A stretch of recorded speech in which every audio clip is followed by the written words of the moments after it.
Hey guys, welcome to my channel A1 classes. आज हम पढ़ने वाले हैं, जो आज का हमारा टॉपिक है वो है टेंस। टेंस का अब गाइस अक्सर आपने सुना होगा टेंस हमेशा टेंशन ही देते हैं, लेकिन आप ये वीडियो देखने के बाद आपको ये लगेगा कि टेंस बहुत इजी है। आप टेंस को उंगलियों पर करने लग जाएंगे, क्योंकि टेंस जो है वो ग्रामर का सबसे इम्पोर्टेंस चैप्टर है। क्योंकि जो ग्रामर की स्टार्टिंग होती है, जो शुरुआत होती है, जो स्टार्टअप होता है, वो टेंस से ही चलता है। गाइस टेंस के बारे में अक्सर आपने सुना होगा, लेकिन आज मैं टेंस को आपको डिफाइन करके बताऊंगा कि टेंस को डिफाइन किस तरीके से किया जाता है और टेंस कितने प्रकार के होते हैं, टेंस की कैटेगरीज क्या है। टेंस के एक एक एग्जाम्पल के द्वारा मैं आपको टेंस को समझाऊंगा। तो चलिए गाइस शुरू करते हैं। टेंस टेंस कितने प्रकार के होते हैं गाइस? टेंस जो होते हैं वो तीन प्रकार के होते हैं। टेंस कितने प्रकार के होते हैं? तीन प्रकार के। पहला जो टेंस होता है हमारा प्रेजेंट टेंस होता है।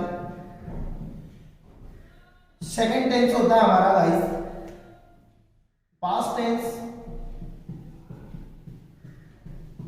और जो थर्ड टेंस होता है हमारा वो है हमारा फ्यूचर टेंस। अब तीन टेंस होते हैं, इनके अंदर कैटेगरीज होती है, अलग अलग टाइप से होते हैं, तो वो हम उसके बाद पढ़ेंगे। पहले टेंस को समझ लेते हैं गाइस। टेंस की परिभाषा क्या होती है, डेफिनेशन क्या होती है, टेंस के क्या होता है। तो टेंस को करना क्या है हमें कि किस तरीके से टेंस को सीखें। तो गाइस जो टेंस है वो समय को बताता है, काल चक्र को बताता है। जो टेंस है वो किसे बताता है? काल को बताता है, चक्र को बताता है, समय को बताता है कि किस समय आपने क्या चीज करी, क्या किस समय आपने किस चीज को खोया है ना, किस समय पाया है, क्या कर रहे हो, क्या समय है। तो सारी चीजें किसके ऊपर डिपेंड करती है? टेंस के ऊपर। तो गाइस जो हमारी रोज की दिनचर्या होती है, जो हमारा डेली रूटीन का काम होता है, वो टेंस में होता है। तो सबसे पहला टेंस आता है हमारा प्रेजेंट। प्रेजेंट टेंस को वर्तमान काल ही कहा जाता है। प्रेजेंट टेंस को क्या कहा जाता है? प्रेजेंट टेंस को वर्तमान काल कहा जाता है। फिर आता है गाइस हमारा सेकंड टेंस होता है हमारा पास्ट टेंस। अब पास्ट टेंस का मतलब होता है भूतकाल, है ना। मतलब भूतकाल किसे कहते हैं? जो भूत होता है नहीं, मतलब कहने का मीन उसका ये है कि जो व्यक्ति की मृत्यु हो जाती है वो कहाँ चला जाता है? पास्ट में, मतलब वो भूत बन जाता है। इसलिए इस टेंस का नाम क्या रखा है? भूतकाल, है ना। जो अतीत की बातें जिसमें होती है, कोई सी भी घटना हो गई वो चली गई पास्ट टेंस में, इसलिए उसका नाम क्या रख दिया हमने? पास्ट टेंस रख दिया। गाइस थर्ड टेंस आता है हमारा फ्यूचर टेंस। अब फ्यूचर टेंस क्या होता है? जो फ्यूचर टेंस है वो हमारा भविष्य को बताता है। अब भविष्य में जो अनहोनी को बताता है, जो अपन ने कभी आज तक हुआ नहीं है, उस चीजों के बारे में जब हम सोचते हैं, हम जानते हैं, तो वो हमारा कौन सा टेंस होता है? फ्यूचर टेंस होता है। और ये दोनों अनिश्चित होते हैं गाइस। वास्तविक में जो हमारा टेंस होता है वो सिर्फ एक ही टेंस होता है, प्रेजेंट। क्योंकि पास्ट जो हमने कभी देखा नहीं है, जो भविष्य जो आने वाला है, जिसको हम देखकर सिर्फ खुश हो सकते हैं, वो हमारा फ्यूचर टेंस है गाइस। तो मेन जो टेंस होता है हमारा प्रेजेंट टेंस। तो गाइस टेंस तीन प्रकार के होते हैं, प्रेजेंट टेंस, पास्ट टेंस और फ्यूचर टेंस। टेंस की डेफिनेशन क्या है ना, परिभाषा क्या है कि जो समय को बताता है। क्या किसको बताता है? समय को बताता है। टेंस किसे बताता है? समय को बताता है, ठीक है। समय के अनुसार टेंस चला जाता है। तो गाइस हम पढ़ने वाले हैं, पहले प्रेजेंट टेंस को डिफाइन करेंगे पूरी तरीके से, कितनी कैटेगरीज होती है, क्या होता है इसके अंदर, सिंपल सी चीजें होती है, कठिन सी चीजें होती है, सारी हम प्रेजेंट में पढ़ने वाले हैं। चलिए देखिए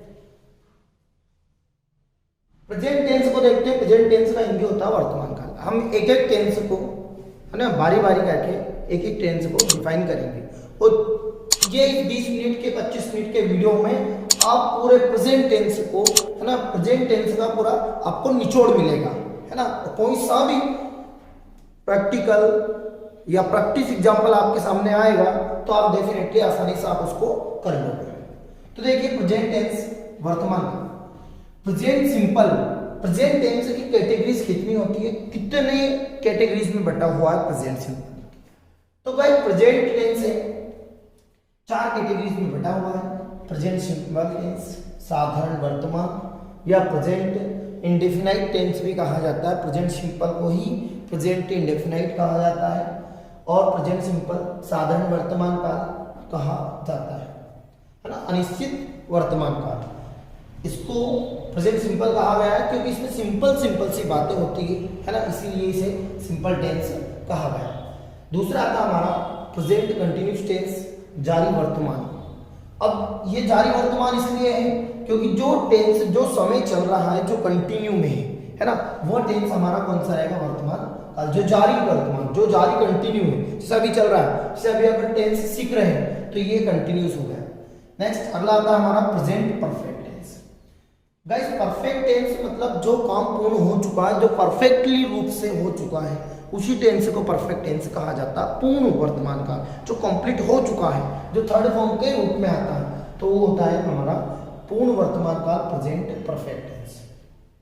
फोर्थ नंबर पे आता है हमारा present perfect continuous tense. Guys ये दो टेंस से मिलकर बना हुआ है, ये दो टेंस से मिलकर बना हुआ है। एक तो हमारा बना प्रेजेंट कंटिन्यूअस और प्रेजेंट परफेक्ट है। इन दोनों टेंस को गाइस मिला दिया जाता है तो वो टेंस हमारा क्या रहेगा, प्रेजेंट परफेक्ट कंटिन्यूअस टेंस हो जाता है। पूर्ण और जारी वर्तमान काल, मतलब पूर्ण कंप्लीट भी है और हमारा जो टेंस है वो जारी भी है ना, और जो किस टेंस में है, मतलब वो वर्तमान काल में। तो गाइस प्रेजेंट टेंस 4 भागों में बांटा गया, present simple, present continuous, present perfect और प्रेजेंट परफेक्ट कंटिन्यूअस।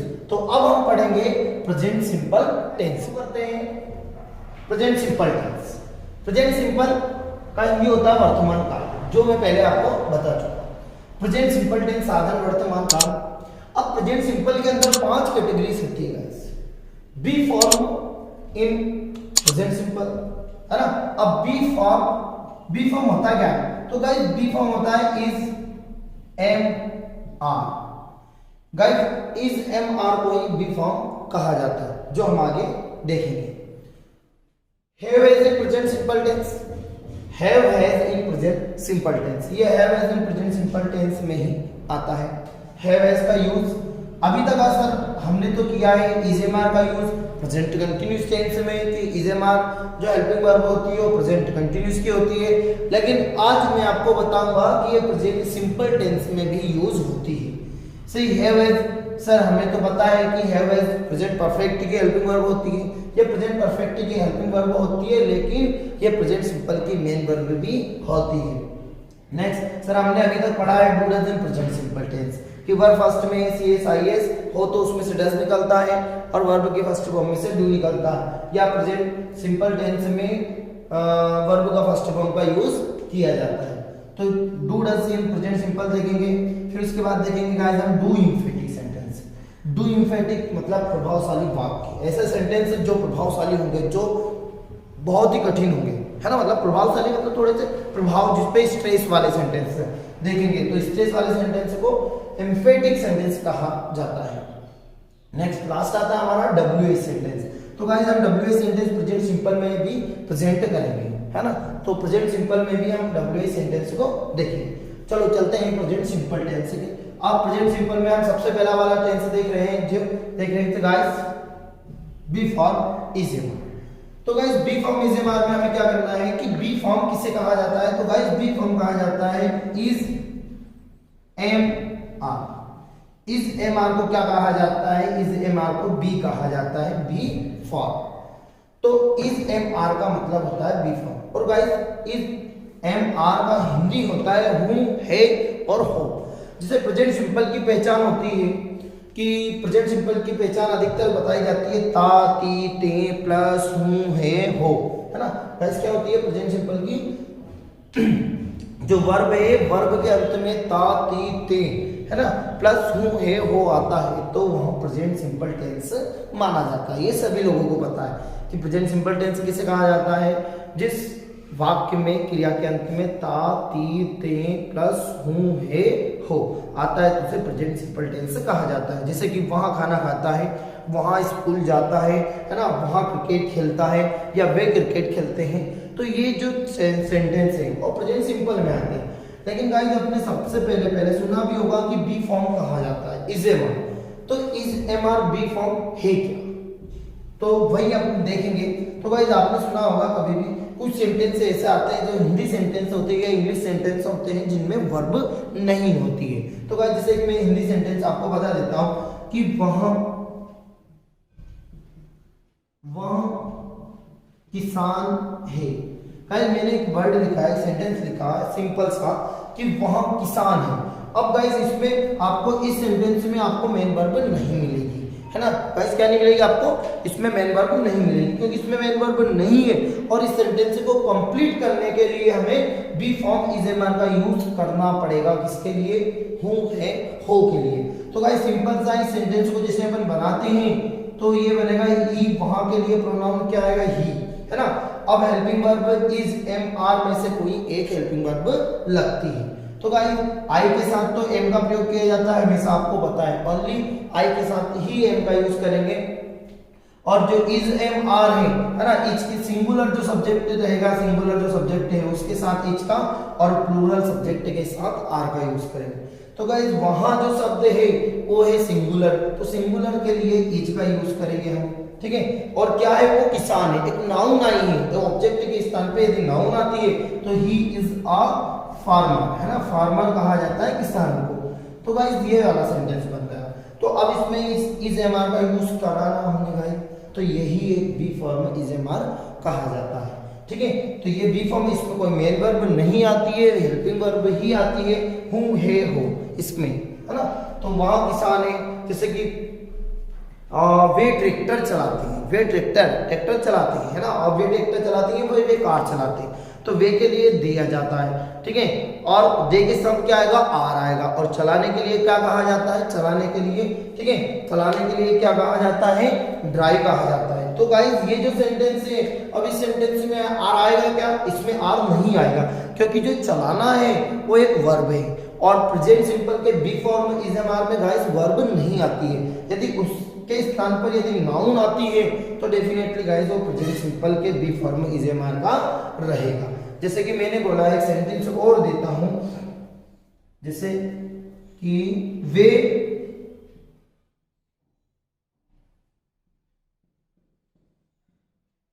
कुर्सियां हैं। अब वे कुर्सियां हैं, अब जो कुर्सियां हैं, है ना, तो उसको बताने के लिए वे के लिए क्या करेंगे, दे, है ना, और दे के साथ क्या है, आर, और कुर्सियां को क्या बोलते हैं, चेयर्स, तो दे आर चेयर्स। तो बस ये हूं है हो के लिए इज एम आर का यूज किया जाता है ना। मैं किसान हूं तो आई एम फार्मर, ठीक है, तो ये एम का यूज किया। तो गाइस ऐसा नहीं है कि हम प्रेजेंट कंटिन्यूस में ही इज एम आर का यूज करते हैं, हमें प्रेजेंट सिंपल के बी फॉर्म में भी इज एम आर का यूज किया जाता है, या हम कर सकते हैं। तो ये हमारा guys be form is am are, जिसे क्या कहा जाता है, be form is am are present simple tense में। गाइस सिंपल तरीके से मैंने आपको बताया है, जिस टेंस में क्या नहीं होती है, जिस टेंस में मेन वर्ब नहीं होती है ना, तो और उसमें डायरेक्ट लास्ट में नाउन आ जाती है, तो वहां हम क्या करते हैं, इज एम आर का गाइस यूज करते हैं। अगला आता है गाइस हमारा हैव एज इन प्रेजेंट। देखते हैं have has in present simple tense. तो गाइस इज एम आर के अभी मैंने आपको बताया है, अब आते हैं हैव एज पर।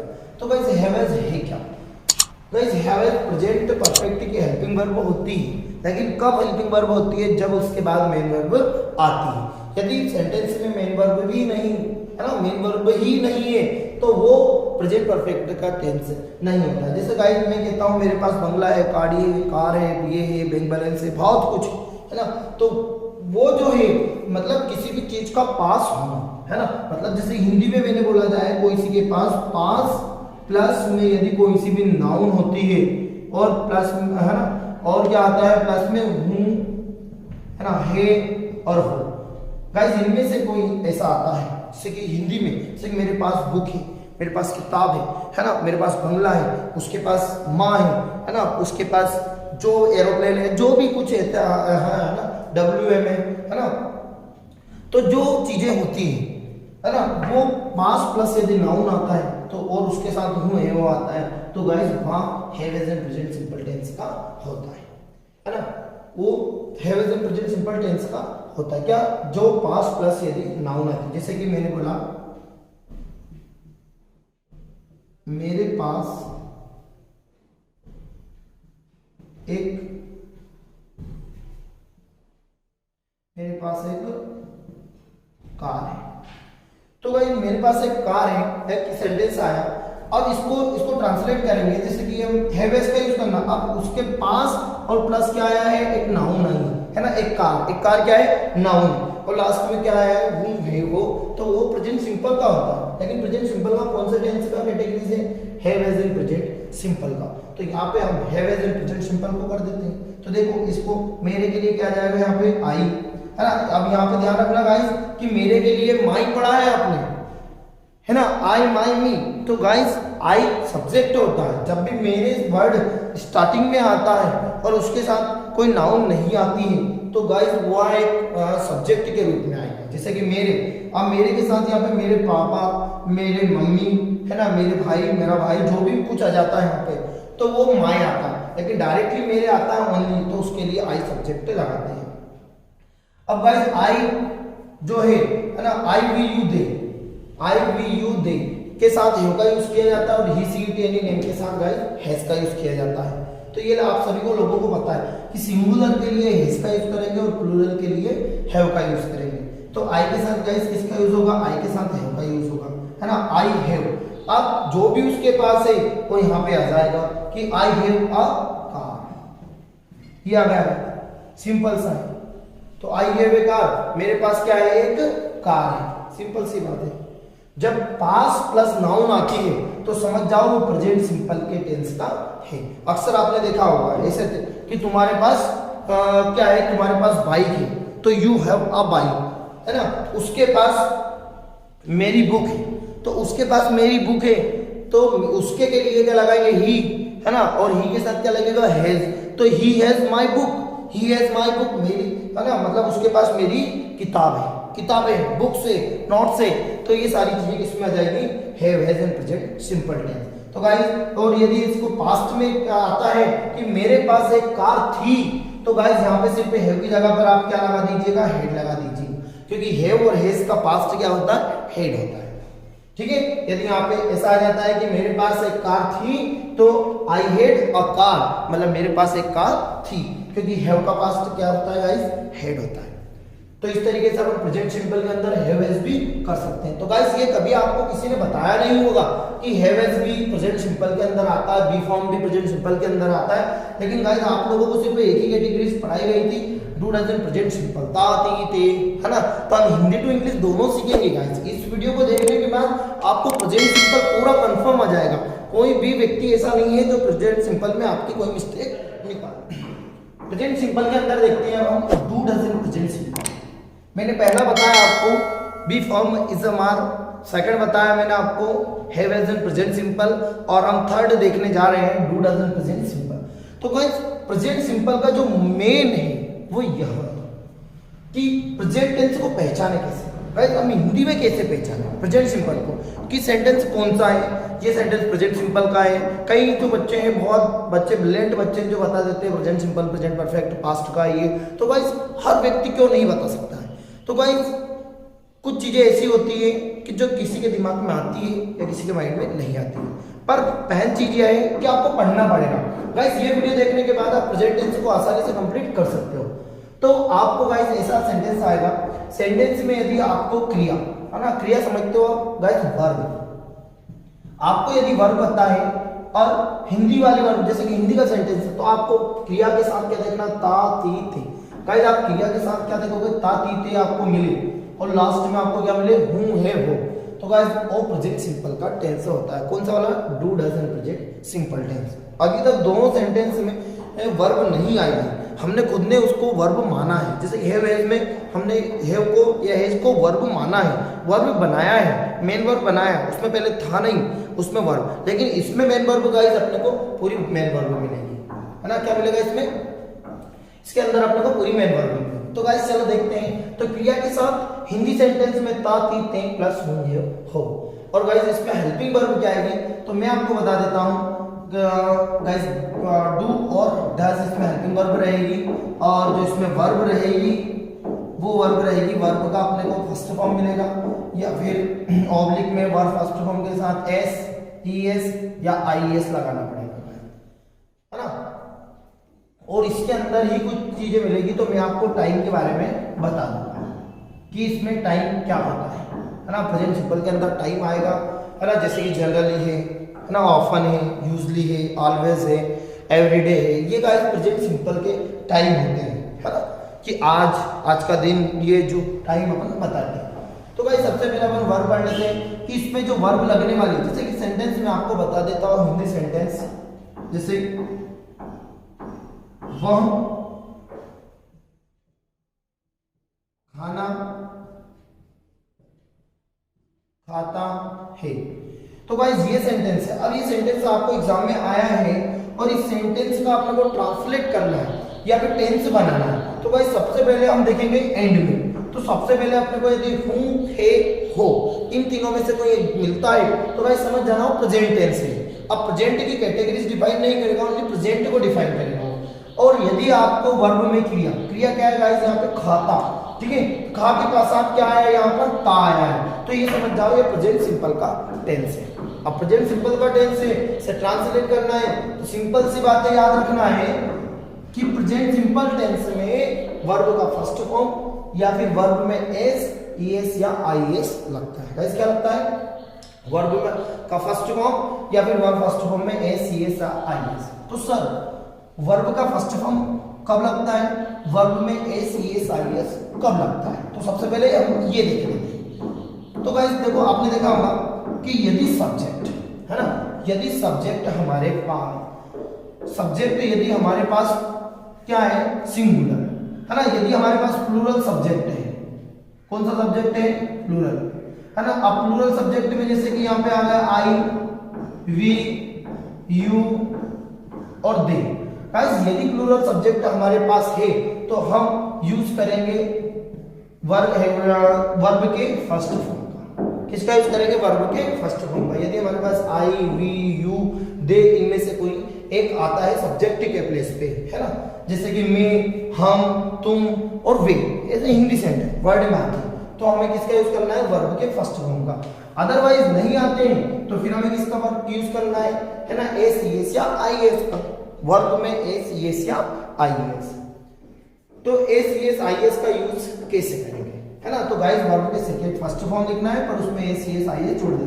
तो गाइस अपने अनुसार जोड़ना है क्या, कि अपना मन हो तो एस लगा दो, अपना मन हो तो ईएस लगा दो, अपना मन हो तो आईएस लगा देते हैं। जैसे सेंटेंस गाइस, जैसे ये सेंटेंस है तो ये सेंटेंस बनेगा ही, है ना। खाने वर्ब जो होती है उसको बोलते हैं, खाने वाली वर्ब को ईट, है ना। तो गाइस ईट में क्या लग जाएगा, एस लग जाएगा। अब ये एस क्यों लगा, इसमें ईएस क्यों नहीं लगा, इसमें आईएस क्यों नहीं लगा, ये इसका मेन कारण है। तो सबसे पहले यही हम देखेंगे।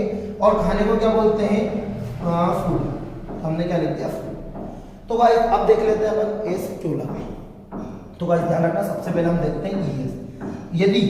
यदि वर्ब में हमें गाइस क्या मिले, यदि वर्ब में हमें यदि वर्ब के, है ना, यदि वर्ब के अंत में अपने को क्या मिले, O, C H, S H, double S या एक्स, है ना। गाइस क्या हो, यदि जो वर्ब है उस वर्ब के लास्ट में क्या आता है, ओ आता है, सी एच आता है, एस एच आता है, डबल एस आता है या एक्स आता है, तो गाइस हमें यूज क्या करना है, ईएस। तो हमें लास्ट में क्या जोड़ देना है, ईएस जोड़ देना है। जैसे कि मैंने यहाँ पे एक वर्ब लिखी एग्जांपल के रूप में गाइस, गो। अब इस गो वर्ब के एंड में क्या है, ओ है, तो इसलिए इसको सिंगुलर बनाएंगे ना, तो ईएस लगाएंगे। गाइस जितनी भी वर्ब होती है, सबसे पहले मैं आपको बता दूं कि जितनी भी वर्ब होती है वो क्या होती है, वो हमेशा अपने आप में ही प्लूरल होती है। और वर्ब में एस, ईएस या आईएस लगाकर वर्ब को सिंगुलर बनाया जाता है। ध्यान रखना गाइस, वर्ब में एस, ईएस या आईएस लगाकर वर्ब को सिंगुलर बनाया जाता है। और उसके बाद जो जितनी भी वर्ब होती है वो हमेशा क्या होती है, प्लूरल वर्ब होती है, ठीक है। तो अब यहाँ सिंगुलर सब्जेक्ट था इसलिए अपन ने वर्ब को सिंगुलर बनाया। लेकिन यहाँ पर यदि प्लूरल होता, जैसे कि यहाँ पे होता कि हम, है ना, हम स्कूल जाते हैं। यदि गाइस ऐसा सेंटेंस आया कि हम स्कूल जाते हैं, तो अब वो जो सेंटेंस है उस सेंटेंस में हम देख सकते हैं कि जो हमारा सब्जेक्ट आया है वो सब्जेक्ट हमारा प्लूरल सब्जेक्ट, जो सब्जेक्ट आया है वो हमारा कौन सा सब्जेक्ट है, प्लूरल सब्जेक्ट है। तो बस ये प्लूरल सब्जेक्ट है तो हमें एस, ईएस, आईएस लगाने की जरूरत नहीं। पर जरूरत कहां पड़ेगी, जब हमारा सब्जेक्ट सिंगुलर होगा। तो हम सिंगुलर प्लूरल के बीच में ही डिस्कस कर रहे हैं कि सिंगुलर सब्जेक्ट क्या होते हैं। सिंगुलर सब्जेक्ट जो इनको छोड़कर सारे सिंगुलर होते हैं। सिंगुलर होते हैं जैसे ही, सी, इट, एनी नेम, ये सिंगुलर होता है। तो सिंगुलर के साथ एस, एस, आई, एस मिलती है। क्यों? क्योंकि जो प्लूरल वर्ब होती है वो हमेशा प्लूरल होती है। तो इसको क्या ऐसे बनाएंगे कि वी, है ना, जाने को क्या बोलते हैं, गो, है ना, टू, सब्जेक्ट आया है इसलिए, ऑब्जेक्ट आया है इसलिए यहाँ पे क्या लगा देंगे अपन, टू।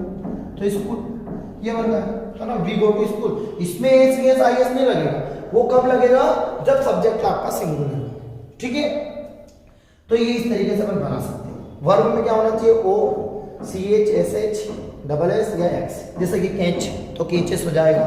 ठीक है, फ्रेस तो फ्रेसेस हो जाएगा। ठीक है, तो इस तरीके से एस कब लगाना है? जब वर्ब में क्या हो, ओ, वर्ब के अंत में ओ, सी एच, एस एच या डबल एस हो तो। ठीक है, नेक्स्ट अगला देखते हैं। अब इसमें आई एस कब लगाना है? तो गाइस, है ना, कब लगाना है? जब वर्ब के अंत में क्या हो, वाई, और वाई से पहले क्या हो, कॉन्सोनेंट। मतलब गाइस क्या हो, एंड में वाई हो, वाई से पहले कॉन्सोनेंट हो, तो अपने को क्या करना है? वाई को हटा देना है और आई एस जोड़ देना है। क्या करना है? यदि वर्ब के अंत में वाई हो और वाई से पहले क्या हो, कॉन्सोनेंट हो, है ना, तो हमें क्या करना है? वाई को हटाकर आई एस जोड़ देना है। जैसे गाइस मैं बता देता हूं, जैसे एक सेंटेंस मैंने बताया कि फ्लाई, गाइस एक वर्ब है फ्लाई, और इस वर्ब को हमें सिंगुलर बनाना है। तो गाइस हम क्या करेंगे? इस वर्ब में से वाई हटा देंगे, है ना, वर्ब में से वाई हटाया और आई एस जोड़ देंगे तो क्या बन जाएगा? फ्लाइज। तो ये होगा सिंगुलर। ठीक है, हमारा आई एस कब लगेगा? जब वर्ब के अंत में क्या मिलेगा हमें? वाई, वाई से पहले हमें कॉन्सोनेंट मिलेगा, है ना। वाई से पहले कॉन्सोनेंट मिलता है तो हमें वाई को हटाकर आई एस जोड़ना है। ठीक है, इस तरीके से हम बना सकते हैं। सी का मतलब होता है कॉन्सोनेंट। और जहां ये दोनों रूल काम नहीं करेंगे, जहां ये दोनों रूल काम नहीं करेंगे, वहां हमें किसका यूज करना है? ओनली एस का यूज करना है। जिस तरह इस तरीके से इसमें एक इट वर्ब है। अब इस इट वर्ब में ना तो वाई था, है ना, और ना ही O, C H, S H, double S, X आया। ठीक है, तो समझ जाओ फिर आप। तो इसमें अपने को क्या लगाना है? एस लगाना है। आई बात समझ में? तो मेरी बात ध्यान से सुनिए। यदि वर्ब के अंत में ओ, सी एच, एस एच या डबल एस आता है तो समझ जाना कि वो उसमें क्या लगेगा? ई एस लगेगा। और यदि वर्ब के अंत में वाई आए और वाई से पहले कॉन्सोनेंट आता है ना, व्यंजन, तो उसको अपने को क्या करना? वाई को हटाकर आई एस जोड़ देना है। ठीक है, जैसे कि एक एग्जांपल लिखा मैंने यहाँ पे फ्लाई। तो ध्यान रखना, ऐसा नहीं है कि यहाँ पे आ गया प्लेट और आपने देखा कि सर ने तो बोला था वाई होना चाहिए, वाई को हटाकर आई एस जोड़ना, परंतु उससे पहले देखना क्या आया है? ओवेल्स। और जब भी ओवेल्स आता है तो उसमें अपने को आई एस नहीं लगाना, उसमें क्या लगाना? Only S.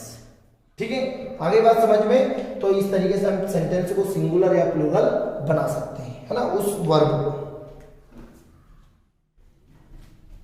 10 minute.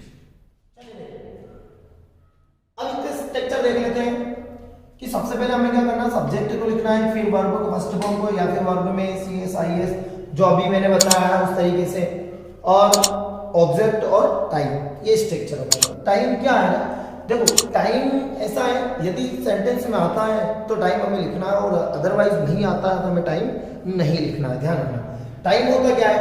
Hindi sentence में अपन इंग्लिश में देख लेते हैं जनरल, जनरली, या जनरली जो टाइम होता है, आप ध्यान रखना, जनरल या जनरली जो टाइम होता है वो क्या होता है? प्रेजेंट सिंपल का होता है ना। उसके बाद ऑलवेज मतलब हमेशा, ये भी प्रेजेंट सिंपल का, ऑफन अक्सर, प्राय, बार बार, है ना, एवरीडे प्रत्येक दिन, डेली रोज, और यूजुअली, यूजुअली का मतलब भी अक्सर होता है या प्राय या अधिकतर होता है।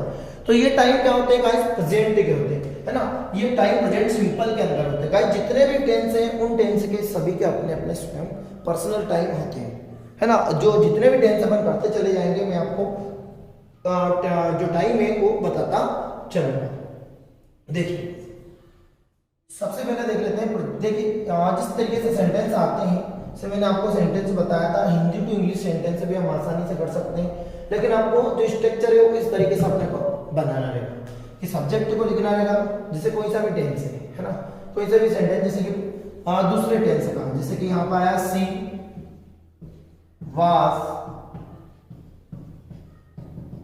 वाज टीचिंग अस, है ना, कि वह हमें पढ़ा रही थी। तो गाइस ध्यान रखना, इसको प्रेजेंट सिंपल में बदलना हमें, क्या आएगा, प्रेजेंट सिंपल में। तो प्रेजेंट सिंपल में बदलना है तो आसानी से हम प्रेजेंट सिंपल में बना सकते हैं। कैसे बना सकते हैं कि जो सब्जेक्ट है, सब्जेक्ट तो चेंज होगा नहीं। ध्यान रखना कभी भी टेंस में सब्जेक्ट और ऑब्जेक्ट चेंज नहीं होता है, सिर्फ चेंज होती है तो हेल्पिंग वर्ब और मेन वर्ब। ध्यान रखना भाई, टेंस को रीड करने का सबसे अच्छा तरीका है कि सिर्फ हेल्पिंग वर्ब और मेन वर्ब ही हम उसकी पढ़ें। तो गाइस ध्यान रखना, अब सी कर दिया, ठीक है। अब वाज उसकी हेल्पिंग वर्ब थी, हमारी कोई हेल्पिंग वर्ब नहीं है, इसलिए हम हटा देंगे। प्रेजेंट सिंपल का अफर्मेटिव में कोई हेल्पिंग वर्ब नहीं होती है, नेगेटिव में हेल्पिंग वर्ब होती है, ठीक है। तो अब यहाँ पे हमने लिख दिया सी, सब वाज हटा दिया। अब जो टीचिंग वर्ब है हमें क्या करना है, वर्ब क्या करना है, वर्ब का फर्स्ट फॉर्म या फिर एस लगाना है। तो गाइस इसकी फर्स्ट फॉर्म लिख लेते हैं पहले तो हम, टीच। तो गाइस अब एस लगेगा या नहीं लगेगा वो डिपेंड करेगा हमारे सब्जेक्ट के ऊपर। तो गाइस हमारा जो सब्जेक्ट है वो क्या है, सिंगुलर है, तो वर्ब को भी हमें क्या करना पड़ेगा, सिंगुलर बनाना पड़ेगा, इसलिए वर्ब में एस लगना जरूरी है। तो गाइस इन तीनों में से क्या लगेगा, आपके माइंड में सोचो। यदि आपने पुराना वीडियो और इसी वीडियो में 1 मिनट पहले यदि आपने देखा है तो डेफिनेटली आप बता सकते हो। तो गाइस यदि वर्ब के अंत में क्या हो, एस आता है या सी एच आता है तो उसमें ई एस लगता है। तो गाइस इसमें क्या लगेगा, इसमें सी एच आया है इसलिए इसमें क्या लग जाएगा, ई एस जुड़ जाएगा, तो टीचर्स हो जाएगा। तो सी टीचर्स है ना, और यहाँ पर जाएगा ऑब्जेक्ट क्या, अस। सिंपल सा है ना, सी टीचर्स अस, सिंपल सी बात है। और यदि इसी सेंटेंस को यदि हमें नेगेटिव बना, जैसे ये सेंटेंस आ गया, नेगेटिव इंट्रोगेटिव आसानी से समझ जाओगे, सिर्फ अफर्मेटिव आ गया तो। यदि इसे नेगेटिव बनाना है तो देखिए सी टीचर्स, अब इसमें क्या दे रखा है, ईएस। तो ध्यान रखना गाइस, सिर्फ डू और डस, यदि वर्ब का फर्स्ट फॉर्म है तो उसमें से डू निकलेगा, और यदि वर्ब में एस है तो उसमें से डस निकलेगा। यदि वर्ब के फर्स्ट फॉर्म में डू हो, है ना, ध्यान रखना, वर्ब का फर्स्ट फॉर्म हो तो डू निकलेगा, एस हो तो डस निकलेगा, ठीक है। और यदि वर्ब के फर्स्ट फॉर्म में डू जुड़ा तो कुछ नहीं बदलेगा, और यदि वर्ब के फर्स्ट फॉर्म में एस जुड़ गया तो वो क्या हो जाएगा, मतलब उसमें एस जुड़ जाएगा यदि डस जुड़ा तो, ठीक है। तो गाइस देखिए इसमें क्या है, ईएस, तो ईएस इसलिए हेल्पिंग वर्ब की आवश्यकता लगेगी हमें, डस। तो ध्यान रखना गाइस, एक बात मैं आपको बता देता हूं इनपुट है, यदि किसी भी सेंटेंस को नेगेटिव बनाना है तो उसको आपको हेल्पिंग वर्ब को देखना पड़ेगा, ठीक है। आपको हेल्पिंग वर्ब निकालना पड़ेगा, विदाउट हेल्पिंग वर्ब के कभी भी सेंटेंस नेगेटिव नहीं बनता है। ध्यान रखना कि विदाउट सेंटेंस में हेल्पिंग वर्ब के सेंटेंस नेगेटिव नहीं बनता है। तो हेल्पिंग वर्ब अब इसमें नहीं है तो निकाला हमने, निकाला क्या, इसमें ईएस लगा है तो डस निकलेगा, और नेगेटिव बनाना है इसलिए नॉट, और इसमें से क्या डस निकल गया तो वर्ब के फर्स्ट फॉर्म में बची क्रिया टीच, और बस ये नेगेटिव बन गया, ठीक है। सेंटेंस में से एस निकालकर, है ना, डस डू है डस निकालकर वर्ब को फर्स्ट फॉर्म में लिख दो, सेंटेंस। और यदि इसी सेंटेंस को गाइस हमें क्या बनाना है, इंट्रोगेटिव बनाना है, तो सिंपल सी बात है, इंट्रोगेटिव में हेल्पिंग वर्ब को पहले लिख देते हैं, है ना। तो हेल्पिंग वर्ब को मैं पहले लिख देता हूं इंट्रोगेटिव में, तो हेल्पिंग वर्ब इसमें से क्या निकलेगा, डस, सी, है ना, फिर क्या बचा हमारे पास, टीच, और लास्ट में क्वेश्चन मार्क लगा दिया, सॉरी अस लगना है सब ऑब्जेक्ट, और लास्ट में क्या लगा दिया, क्वेश्चन मार्क, ये बनता है इंट्रोगेटिव। तो डस सी टीचर्स, क्या वहां हमें पढ़ाती है, बस सिंपल सी बात।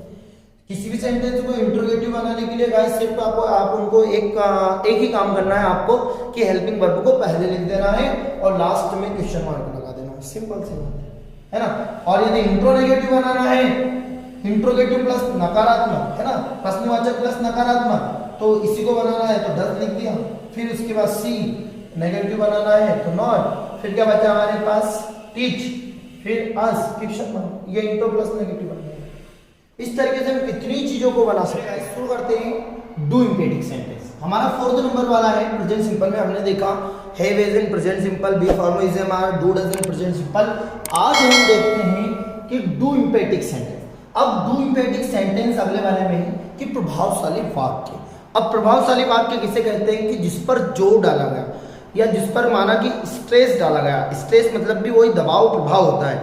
तो कोई सा एक नॉर्मली सेंटेंस मैंने ले लिया कि वहां खाना खाता है, लेकिन मैंने उस सेंटेंस को ऐसे बोल दिया कि वह अवश्य खाना खाता है, तो वह सेंटेंस के ऊपर दबाव डल गया, स्ट्रेस डल गया।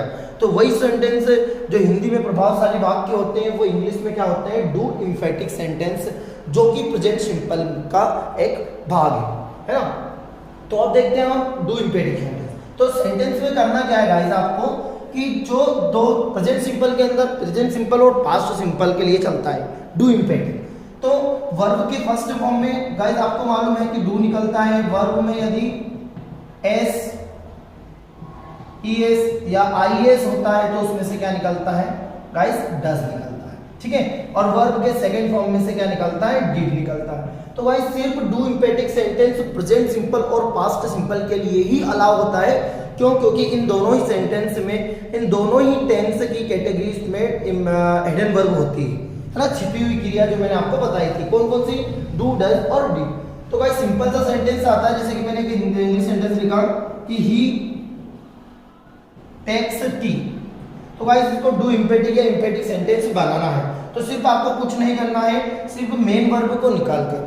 डू इम्पेटिक सेंटेंस में क्या करते हैं, मेन वर्ब में से हेल्पिंग वर्ब को निकालकर मेन वर्ब के पहले लिख देते हैं। एक बार फिर रिपीट कर रहा हूं, डू इम्पेटिक सेंटेंस वहां सेंटेंस होते हैं जिनमें से मेन वर्ब में से हेल्पिंग वर्ब को निकालकर मेन वर्ब के पहले लिखा जाता है, वह हमारा डू इम्पेटिक सेंटेंस कहलाता है। जैसे कि मैंने लिखा यहाँ पे, ये एग्जांपल है। अब यदि इसका मैं डू इम्पेटिक बनाता हूं तो वो ऐसा बनेगा, देखिए ही, इसमें क्या लगा है एस, तो इसमें से क्या निकलेगा, डज, डज निकल गया। तो ये क्या बचा, टेक और टी। गाइस इसमें क्या करना है, सिर्फ डू, डज, डिड और को निकालना है और मेन वर्ब के पहले लिख देना। तो वह क्या होता है, प्रभावशाली वाक्य होता है जिस पर प्रभाव डाला जाता है। जैसे कि मैं स्कूल जाता हूं, मैं अवश्य स्कूल जाता हूं, बस सिंपल सा, जैसे कि आई गो टू स्कूल। यदि इस सेंटेंस को बनाया जाए तो ये डू इम्पेटिक बनेगा, आई वर्ब का फर्स्ट फॉर्म है इसलिए डू निकलेगा, गो टू स्कूल। और इसका हिंदी हुआ कि मैं अवश्य स्कूल जाता हूं, ये बन गया, सिंपल सा। ये डू इम्पेटिक सेंटेंस होता है। और यदि सेकंड फॉर्म है आपके पास, जैसे कि यहां पे लिखा यू सा ए टाइगर, ठीक है। इसको बनाना है तो ये भी सिंपल बनेगा, यू सेकंड फॉर्म है इसलिए डिड निकलेगा, डिड निकल गया तो वर्ब का फर्स्ट फॉर्म बचा, यहां बचेगा सी ए टाइगर। ये डू इम्पेटिक सेंटेंस होगा। तो डू इम्पेटिक सेंटेंस में गाइस कुछ भी नहीं है, सिर्फ आपको क्या करना है, मेन वर्ब में से हेल्पिंग वर्ब को निकालकर मेन वर्ब के पहले लिख देना है, सिंपल सा बात है, ठीक है। गाइस आपको समझ आ ही गया होगा, सिर्फ आपको मेन वर्ब में से हेल्पिंग वर्ब को निकालना। तो गाइस डू इम्पेटिक के बाद आता है हमारा डब्ल्यूएच सेंटेंस। तो गाइस डब्ल्यूएच सेंटेंस में सिर्फ व्हाट और वार है ना, वाई है, ये लगाकर डब्ल्यूएच सेंटेंस बनाया जाता है। लेकिन गाइस इसमें आपको एक और मिलेगा, इंपरेटिव सेंटेंस भी मिलता है। क्या मिलता है आपको, इंपरेटिव सेंटेंस, है ना।